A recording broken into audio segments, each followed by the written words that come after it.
2 centuries of silence, 4,000 meters down, guarded by crushing pressure and endless night. Inside a titanium sphere, 3 people breathe recycled air, searching the lightless void. Their lights carve corridors through a black winter that has lasted 200 years. He reads the ocean floor through sound, listening for the echo of history. A former diver, his own body bears the ocean's lessons. He records everything.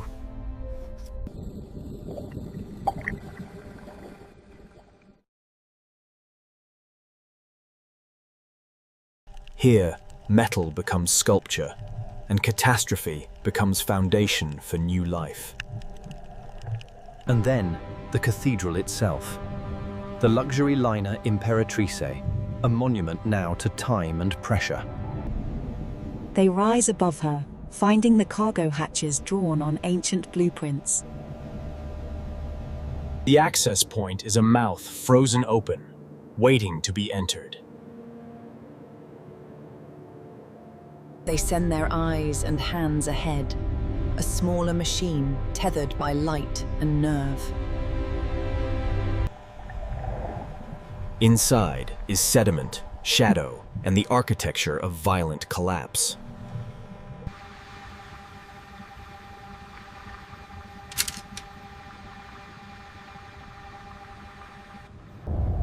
Every movement raises a storm of centuries-old dust. Then, a reflection. Something that does not belong to the rust.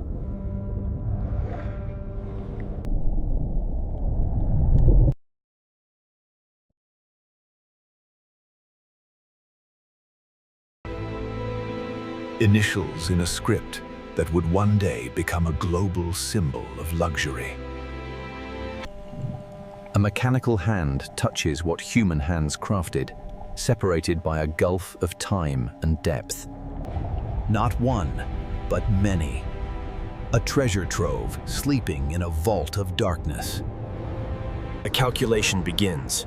Size, weight, historical value, and the monumental effort to retrieve them.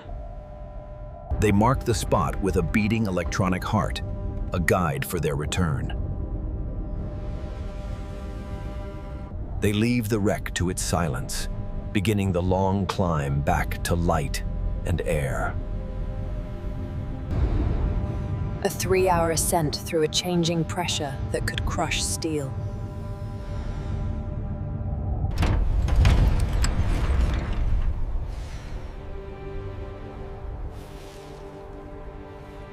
This vessel is a machine built for retrieval, for wrestling things back from the deep. The plan is set. Deliberate, slow, and with zero margin for error. At dawn, their heavy lifter descends, a surgeon built of steel and hydraulics. In the control room, they become the machine's mind, seeing through its cameras, guiding its hands. 90 minutes of descent back into the perpetual night. The silent cathedral welcomes them back. The trunks wait, untouched. The work begins with the patience of archaeology. Every movement is a calculation. One wrong move, and visibility vanishes. They must wait for the deep to settle. 40 minutes to position a net. Time has no meaning here, only precision. After 2 centuries of rest, the first trunk is pulled from its grave. Buoyant now, it hangs weightless, tethered to the world above by a thread of steel. On the surface, a winch turns, beginning the 6-day ascent of the first treasure. And again, the process repeats 17 times, over 3 days of shifted concentration. They work in shifts. The ocean permits no lapses, no flicker of lost focus. On the seventh day, the first artifact returns to the light. It emerges like something newborn, ancient and alien, streaming with the ocean's tears. They handle it with the caution of a bomb, for its value is explosive.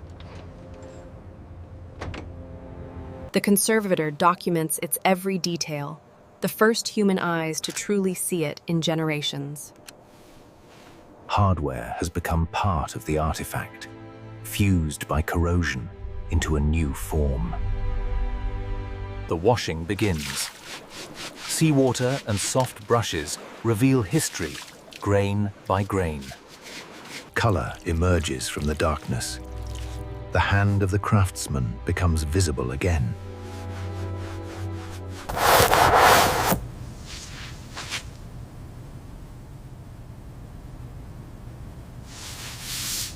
The procession continues.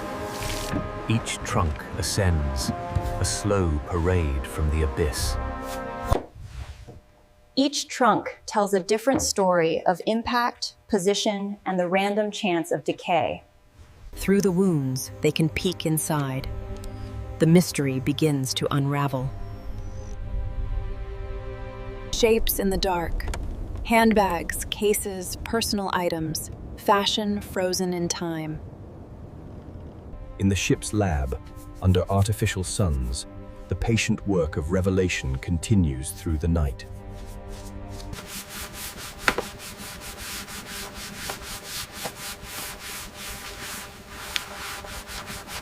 The leather has been transformed. It is no longer just material. It is a relic. She thinks of the artisan, long dead, but their care and skill persist in this form. Hands that cut, tooled and stitched, driven by the human urge to create beauty. That beauty, consigned to commerce and catastrophe, has now become archaeology. Dawn breaks over an ocean that keeps most of its secrets forever. But on this ship, moving north, secrets are slowly, patiently being surrendered. Each fragment of the deep must be removed, each decision weighed against potential harm to the artifact. The deck is cleansed of mud and memory. The routine of the ocean reasserts itself. In the quiet of the mess, the pressure of the mission lifts. The weight of luxury is now a physical cargo.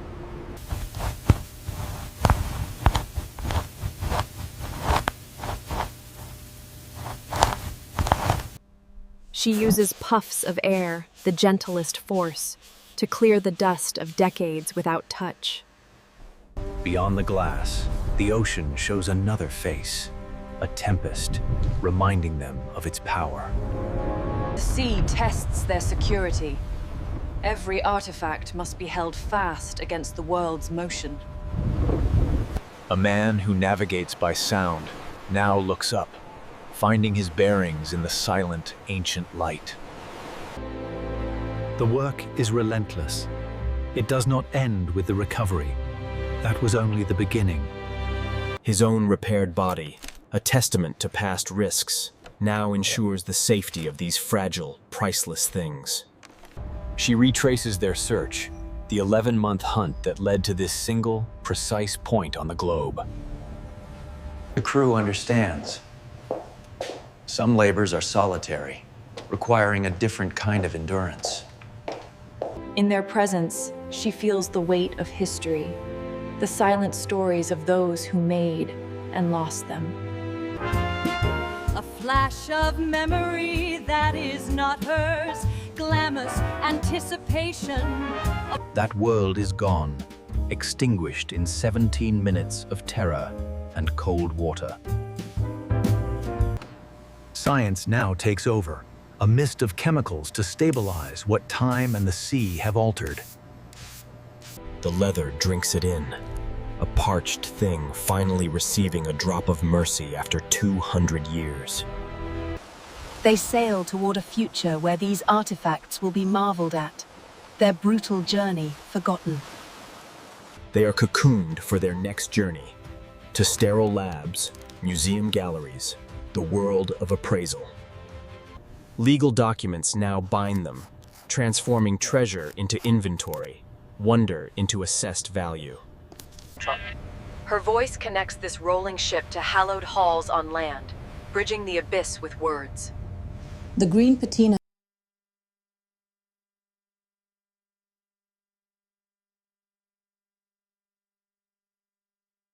A page from a century-old catalog confirms it. These are not just goods, they are the specific goods. As always, the storm passes. The ocean's mood shifts, offering a sign of peace or indifference. A strange emptiness follows completion. A fellowship forged in pressure and darkness dissolves on the sunny dock with a handshake. She steps onto solid ground that feels, for a moment, unreal after weeks of constant motion. A new lab, a new phase. The artifacts are now subjects of pure science and historical analysis. Lasers now trace what her hands once cleaned, creating a perfect digital twin for eternity. Their destiny is display. To be seen behind glass, their ordel transformed into a placard story. She imagines them here, in this temple of quiet awe, so far from the crushing, living dark of their home. The weight of luxury is now a cultural artifact. Its true weight, known only to the ocean and to her. And 4,000 meters down, in the perpetual winter, the Imperatrice rests.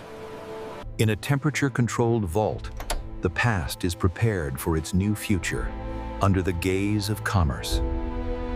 The financial world engages. Numbers dance on screens, translating history into ever-climbing valuations. Sold. The crack of the gavel severs the trunk from its provenance, attaching a new, private owner. It travels again, not in the hold of a liner, but in the rarefied air of exclusive ownership. Its final resting place is not a museum, but a fortress of contemporary wealth, high above the sea.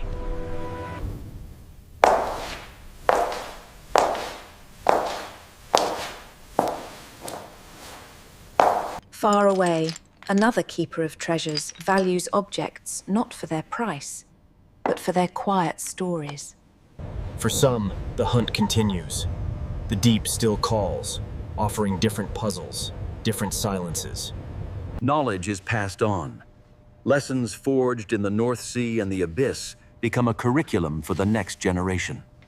For the public, the story is framed. Tragedy, technology, recovery. The long silence is given a narrative. A young mind encounters it, not as luxury, but as a mystery from a world they cannot comprehend. In the house that created them, the paper trail still exists, a line in a ledger, now imbued with epic meaning. The perfect sibling, preserved in a vault on land, meets its twin, transformed by the abyss. A contemporary craftsman sees the bones of his predecessor's work. The techniques are unchanged, the reverence is mutual. And on the seafloor, time resumes its work. New creatures inhabit the spaces left behind. Not everything was recovered. The deep keeps its small trophies, fragments too humble for salvage. She is drawn to edges, where land meets sea, where light meets dark, where the past meets the present. She recognizes a kindred spirit, something shaped and transformed by the relentless patience of water.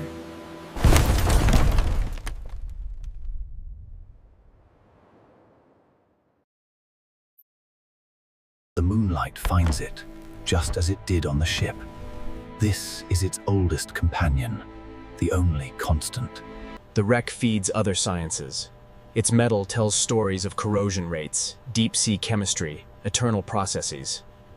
The sea is not an opponent to be conquered, but a vast, breathing entity she has learned to listen to.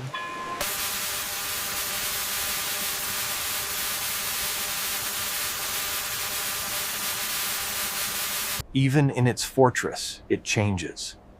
It carries the memory of the deep within its structure, and it reacts. A new chapter in its material biography is written. The crack is not a flaw, but a document. Science pushes further, hunting for the ghost of the maker in the very fibers of their creation. The ocean's signature is the strongest. It has overwritten the human trace with its own biological record.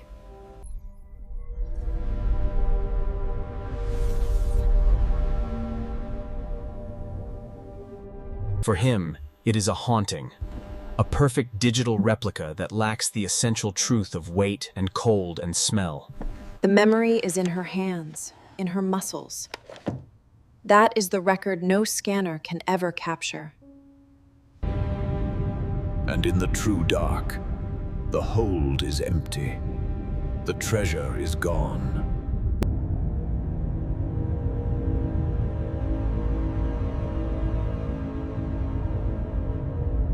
A piece of the past, officially entrusted to her care, not for display, but for continued, quiet conversation.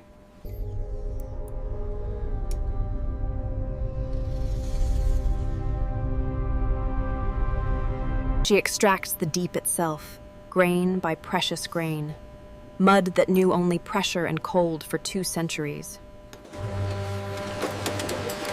The journey continues. From the abyss to a lab across the country. The mud tells its own story. Layers of time, isotopes, the chemical ghosts of the water column above.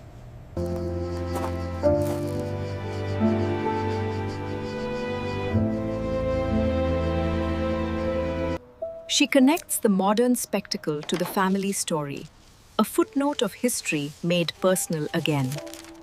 The house reclaims its own narrative, not just luxury, but endurance. The object becomes a symbol of resilience. The contrast is the lesson. One speaks of human artistry, the other speaks of time and of the sea. A new generation sees not ruin, but inspiration. The ocean has become a co-designer, an unpredictable collaborator. The instinct to connect is powerful. To touch the thing that touched the deep. To make the story physical. But it is not to be touched. It is to be observed. A barrier remains. It reflects the present, but warps it. The party is a smeared impression on a surface that remembers only darkness. The body remembers the pressure, even in the open air. The horizon is no longer a limit. The machine in his flesh is part of him now. A tool that failed once. Her curiosity shifted. Not what lies at the bottom, but the nature of the immense volume in between. It looks like nothing, but within it is the chemistry of the deep. A history of currents. The story enters the record. Its lasting impact may not be the treasure, but the debate it sparked about our reach into the deep. The recovery becomes a case study, a precedent. A line must be drawn between archaeology and salvage. The data arrives. Cold, hard facts that explain the miracle of preservation. The mystery surrenders to chemistry. The poetry remains, even when the science is understood. The fact does not diminish the wonder, it deepens it. It takes its place among her personal collection of transformed things, not as the most valuable, but as the most recent teacher. The ocean announces its presence with fury, a reminder that the distance between this room and the abyss is not so great. The trunk has known worse. This tempest is a surface concern. Its memories are of a deeper, more constant violence.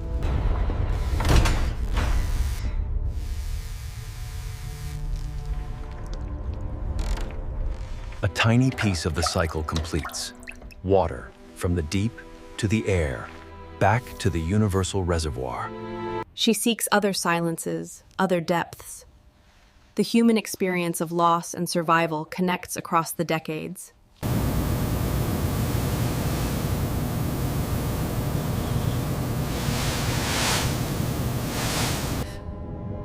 And on the seafloor, the small things continue.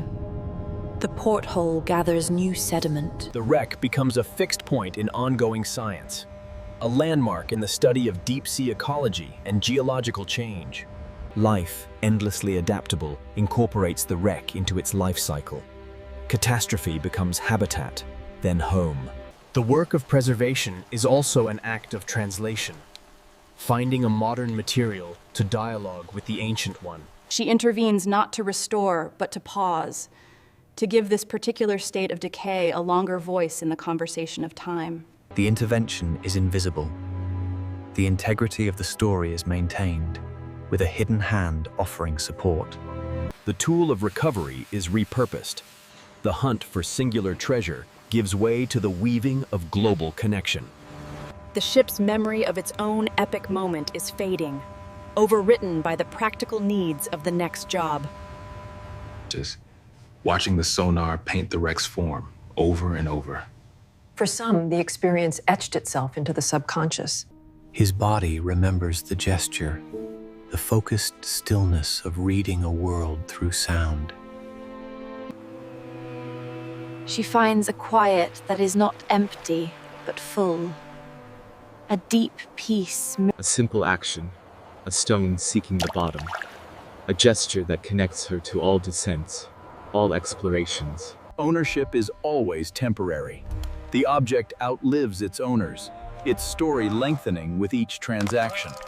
It completes a circle, from private vault back to public domain, from a trophy to a shared inheritance.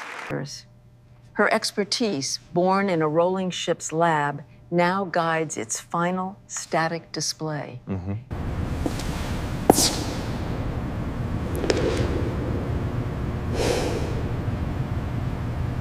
What did it feel like the first time you touched it?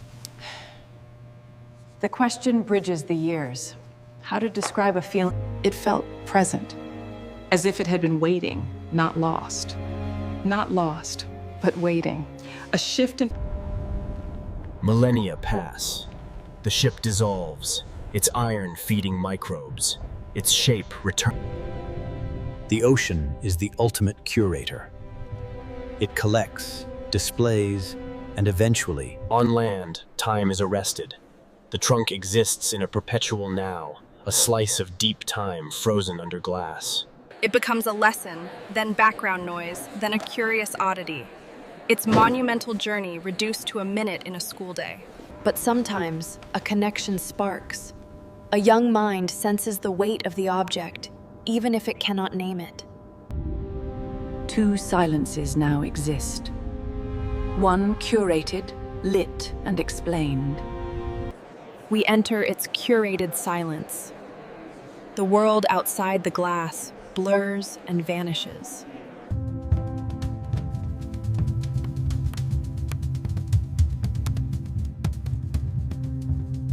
The human mark dissolves into the ocean's chaos.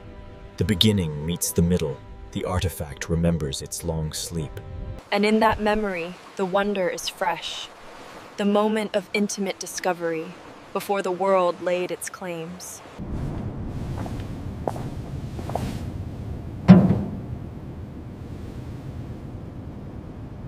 The gesture is the same as on the ship. A connection that requires no contact, only presence and witness. Her part in the story is over. She leaves it to the future, to new eyes, to new silences. And the object endures. A weight of luxury, of history, of the deep. In the vast geography of the deep, our stories are but brief, bioluminescent sparks. The memory is digitized, converted into light and charge, a ghost in the machine, waiting for a future query. She sees the connection, preservation in darkness, under pressure, in the absence of familiar air. The principles are universal, The world changes. The fortresses of wealth succumb to the very element they sought to command a view of.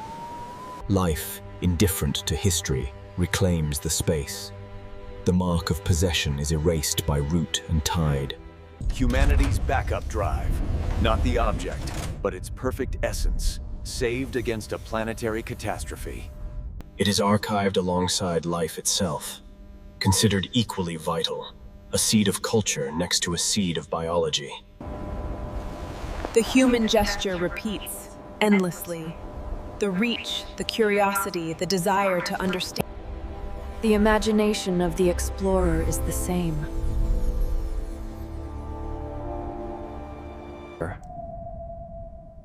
And in the true deep, life goes on in forms of breathtaking, alien beauty. This is the ocean's true nature. Not a graveyard, but a living realm of darkness and brilliant, intermittent light.